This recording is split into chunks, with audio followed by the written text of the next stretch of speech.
اعوذ باللہ من الشیطان الرجیم بسم اللہ الرحمن الرحیم اللہم صلی علی حبیبہ سیدنا محمد و آل محمد و اصحاب محمد وبارک وسلم۔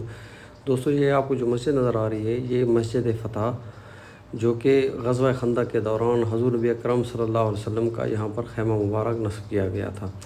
آئیں اس مسجد کی زیارت بھی کرتے ہیں۔ جیسا کہ میں آپ کو بتا رہا تھا، غزوہ خندق جو آپ صلی اللہ علیہ وسلم کے ساتھ کفار مکہ نے 25 قبائل سے مل کر ایک بھرپور تیاری کے ساتھ یہاں پر آئے اور جنگ کرنے کے لیے مدینہ منورہ کے اوپر حملہ کرنے کا منصوبہ بنایا، اور یہاں حضور نبی اکرم صلی اللہ علیہ وسلم نے صحابہ کرام رضوان اللہ علیہم اجمعین سے مشورہ کیا کہ ہم کو کیا کرنے۔ جب ان کو اطلاع پہنچی کہ کفار ہم مدینہ کے اوپر حملہ کرنے کے لیے تیاری کر کے آ رہے ہیں، تو حضرت سلمان فارسی رضی اللہ عنہ انہوں نے مشورہ دیا۔ صحابہ کرام سب سے مشاورت کی گئی اور حضرت سلمان فارسی رضی اللہ عنہ نے ایک مشورہ دیا کہ ہم کو خندق کھودنی چاہیے۔ کیونکہ آپ کو پتہ ہے حضرت سلمان فارسی رضی اللہ عنہ فارس کے ایک شہزادے تھے۔ یہ ان کی سامنے مسجد آپ کو میں نیچے دکھا رہا ہوں، سب کو مساجد کی یہاں پر میں آپ کو زیارت بھی کراتا ہوں۔ تو ابھی یہاں پر یہ کام ہو رہا تھا، یہ سیڑھیاں بنائی جا رہی تھیں۔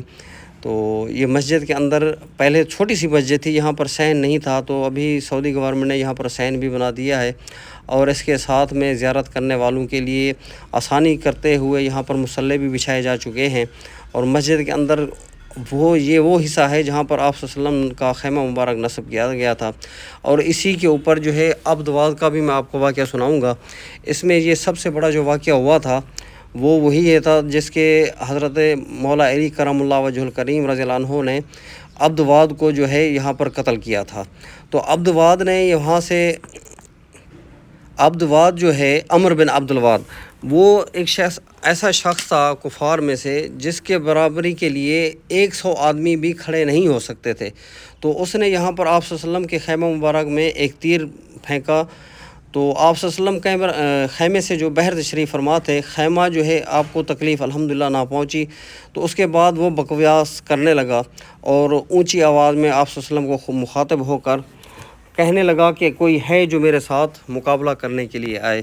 تو اس نے اتنا وہ عرب میں مشہور تھا، تو اس نے آتے ہی اپنے گھوڑے کی جو ہے ٹانگیں کاٹ دی، تاکہ آگے یہ پیغام دینا چاہ رہا تھا کہ میں واپس آنے والوں میں سے نہیں ہوں اور میں یہاں پر جنگ کروں گا۔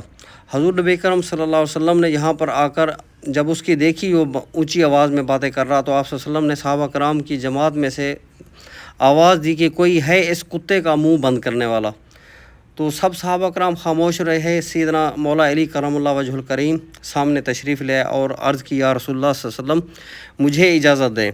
آپ صلی اللہ علیہ وسلم نے فرمایا علی، وہ سامنے عمر بن عبدواد ہے۔ تو مولا علی کرم اللہ رضی اللہ عنہ نے فرمایا کہ آقا آپ مجھے حکم دیں۔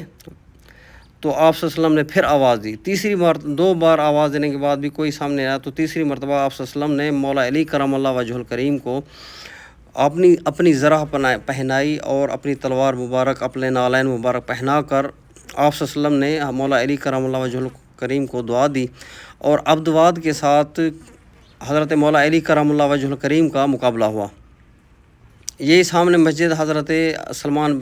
فارسی رضی اللہ عنہ کی ہے۔ تو دوستو، یہ سامنے جو بڑی مسجد آپ کو نظر آ رہی ہے، یہ اس کو ابھی مسجد خندق کہا جاتا ہے۔ یہاں پر حضرت عثمان غنی رضی اللہ عنہ کا خیمہ مبارک نصب تھا،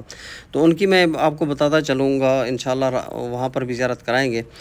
تو جب مولا علی کرم اللہ وجہ الکریم ان کے سامنے جو آئے، عبدواد نے مولا علی رضی اللہ عنہ سے پوچھا کہ تم کون ہو؟ تو آپ رضی اللہ عنہ نے فرمایا کہ میں علی بن ابی طالب۔ تو عبدواد کہنے لگا کہ تو میرے بھائی ابی طالب جو کہ میرا دوست تھا، تو میں تم سے لڑنا نہیں چاہتا۔ مولا علی کرم اللہ وجہ الکریم نے کہا تو میرے محبوب کا دشمن ہے، اور یہاں پر آ کر میں تم سے جنگ کرنا چاہتا ہوں۔ تو عبدواد نے ایک فخری انداز میں کہا کہ تم مجھ پر حملہ کرو۔ مولا علی کرم اللہ وجہ الکریم نے کہا نہیں، پہلے تم مجھ پر حملہ کرو، اس کے بعد تمہیں موقع نہیں ملے گا۔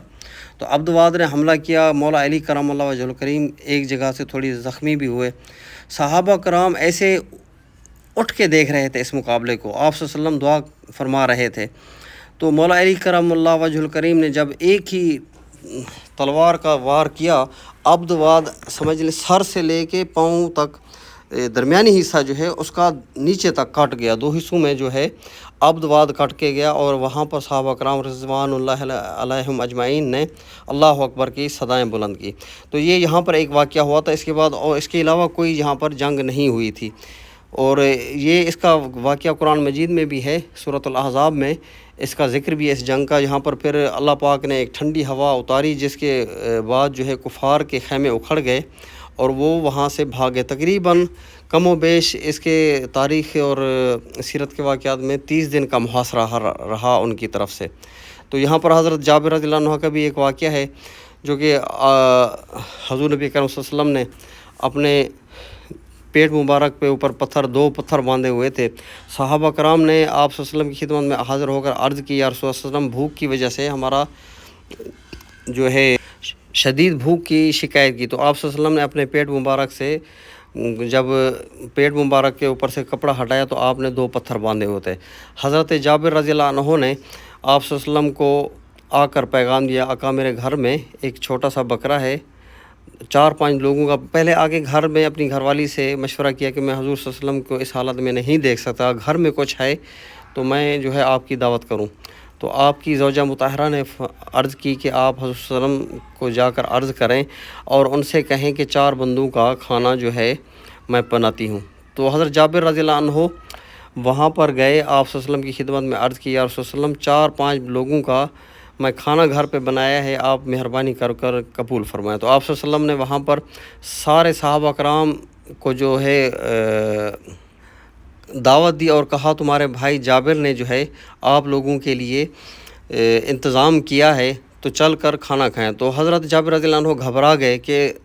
کم و بیش بہت سارے صحابہ کرام کو کھانا تو نہیں ہو سکتا۔ تو گھر والی سے جا کے عرض کی، انہوں نے کہا جن کو تو نے کہا ہے وہ جانے اور ان کا کام جانے۔ تو حضور نبی کرم صلی اللہ علیہ وسلم صحابہ کرام کی جماعت کے ساتھ جو ہے وہاں پر تشریف لے گئے حضرت جابر رضی اللہ عنہ کے گھر میں۔ تو آپ نے جو گوشت انہوں نے پکایا ہوا تھا وہ تناول فرمایا صحابہ کرام کو۔ اس میں سے آپ صلی اللہ علیہ وسلم نے حکم فرمایا اس کے برتن کے اوپر سے جو ہے ڈھکن نہیں اٹھانا، اٹھا کر دیکھنا نہیں، جو کچھ ہے اس میں ڈال کے آپ صلی اللہ علیہ وسلم نے صحابہ کرام کی جماعت کو کھلایا۔ آج جو اس مقام کو کہا جاتا ہے، جو زیارت کرنے والے مدینہ منورہ میں آتے ہیں تو ان کو یہ یہاں پر بتایا ہی نہیں جاتا کہ یہ کون سی جگہ ہے۔ تو دوستو یہ مقام وہ مقام ہے جہاں پر غزوہ خندق ہوئی تھی، اور اس غزوہ خندق میں صحابہ کرام کی جماعت آپ صلی اللہ علیہ وسلم کے ساتھ میں اتنی تکالیف میں سے گزری جس کا ہم اور آپ اندازہ بھی نہیں کر سکتے۔ آپ یہاں پر دیکھیں، ابھی یہاں پر سخت پتھر ہیں، نہ کوئی آج تک یہاں پر زمین کے آثار نظر آتے ہیں، بالکل نیچے تک جو گہرائی ہے پتھروں بالکل پتھر ہی ہیں، اور آپ اندازہ کر سکتے ہیں کہ اس وقت صحابہ کرام کی جماعت نے کس طرح سے یہ خندق کھودی گئی تھی۔ تو الحمدللہ اللہ پاک کا لاکھوں کروڑوں احسان کہ ہم مسلمان گھرانے میں پیدا ہوئے، اور حضور کی امت میں اللہ پاک نے ہمارا انتخاب کیا اور ہم آپ کے کلمہ گوئے۔ الحمدللہ اللہ پاک کا لطف و کرم کہ ہم اہل بیت اطہار صحابہ کرام رضوان اللہ علیہم اجمعین کے ماننے والے اور آپ کے امت کے ولی، سب کی عقیدت رکھنے والے، اللہ پاک ہم سب کو عقائد میں اور خاص طور پہ اہل بیت اطہار صحابہ کرام کے عظمت کو سمجھنے میں ہمیں اور ہماری اولادوں کو جو ہے صحیح راستے پہ چلائے، آمین ثم آمین۔ یہ سامنے جو مسجد دیکھ رہے ہیں دوستو، یہ مسجد سیدہ کائنات پاک بی بی فاطمہ الزہرا رضی اللہ عنہا ان کے نام پر یہاں پر یہ مسجد تھی، اور یہ یہاں پر سیدہ کائنات کا خیمہ مبارک بھی نصب کیا گیا تھا۔ الحمدللہ یہاں پر یہ واقعہ میں نے جو آپ کو بتایا، یہ ایک ہی یہاں پر جنگ کا جو واقعہ ہوا تھا، اسی جنگ میں عبد واد کو جو واصل جہنم کیا وہ بھی مولا علی کرم اللہ وجہ الکریم کے ہاتھوں ہوئے۔ آپ خیبر میں تو جانتے ہیں، خیبر میں جیسے وہاں پر بھی مولا علی کرم اللہ وجہ الکریم نے مرہب کو قتل کیا تھا، وہاں پر بھی وہ سب سے دشمن جو اسلام کا تھا یہودیوں میں سے مرہب تھا۔ یہاں پر کفار کے وقت اور اس سے پہلے بدر میں بھی 25 جو کفار کے بڑے بڑے سرداران تھے ان کو بھی واصل جہنم مولا علی کرم اللہ وجہ الکریم کی تلوار نے کیا۔ تو مولا علی کرم اللہ وجہ الکریم اور اہل بیت اطہار رضی اللہ عنہم کے لیے آپ صلی اللہ علیہ وسلم نے ہمیشہ یہ ہمیں تلقین فرمائی کہ میری اہل بیت کا تم نے خیال رکھنا ہے۔ اللہ پاک ہمیں اہل بیت اطہار مولا علی کرم اللہ وجہ الکریم اور آپ کی اولاد حسنین کریمین رضی اللہ عنہم کے قدموں کی خیرات ہمیشہ عطا فرمائے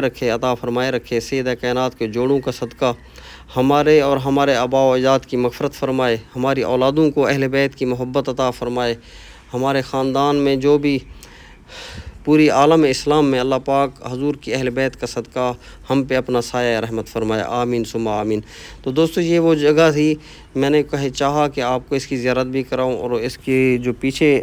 جو واقعات رونما ہوئے تھے اس کا بھی تھوڑا آپ سے ذکر کروں۔ تو حضرت جابر رضی اللہ عنہ نے یہاں پر صحابہ کرام کی جماعت کی دعوت کی، تو اس دعوت کے بعد جو ہے آپ صلی اللہ علیہ وسلم کا یہ بھی معجزہ ہے کہ ہزاروں کی تعداد میں صحابہ کرام نے ایک بکری کا بچہ پورے صحابہ کرام کی جماعت کو پورا بھی ہو گیا، اور اس میں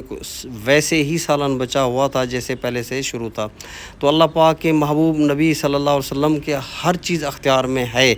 اب بھی ہے، آپ عطا بھی فرماتے ہیں، غلاموں کو بلا کے بھی عطا فرماتے ہیں۔ اللہ پاک ہمیں صحیح راستے میں دین اسلام کو سمجھنے کی، عمل کرنے کی توفیق عطا فرمائے، صحابہ کرام رضوان اللہ علیہم اجمعین کی قربانیوں اور آپ صلی اللہ علیہ وسلم کی اہل بیت اطہار کی عظمت کو سمجھنے کی توفیق عطا فرمائے۔ دعا ہے رب العالمین ہمارا خاتمہ ایمان پہ فرمائے اور ہمارے آباء و اجداد کی مغفرت فرمائے، ہماری اولادوں کو، ہمارے جو بھی آنے والے مسلمان ہیں ان کو اہل بیت اطہار کی محبت، تعظیم اور حضور نبی کرم صلی اللہ علیہ وسلم کے صحابہ کرام کی محبت اور آپس میں ان کی محبت اور اسلام کے لیے دی گئی قربانیاں اور اسلام کے لیے ان کے جو قربانیوں کے ساتھ اپنی جانوں کا نذرانہ پیش کیا، اپنی آباء و اولادوں کا نذرانہ پیش کیا، اور حضور نبی کرم صلی اللہ علیہ وسلم کے ساتھ ہمیشہ ایک ہی قدم پر ایک ہی ساتھ میں کھڑے رہے، اور اسلام کو طاقتور کرنے میں اسلام کا جو تصور صحابہ کرام نے ہمیں دیا اور عقیدہ اہل بیت، عقیدہ صحابہ کرام کی محبت یہ ہمیں عطا کی، اللہ پاک ہمیں ان کو سمجھنے اور ان پہ عمل کرنے کی توفیق عطا فرمائے، آمین ثم آمین، وآخر دعوانا الحمدللہ رب العالمین۔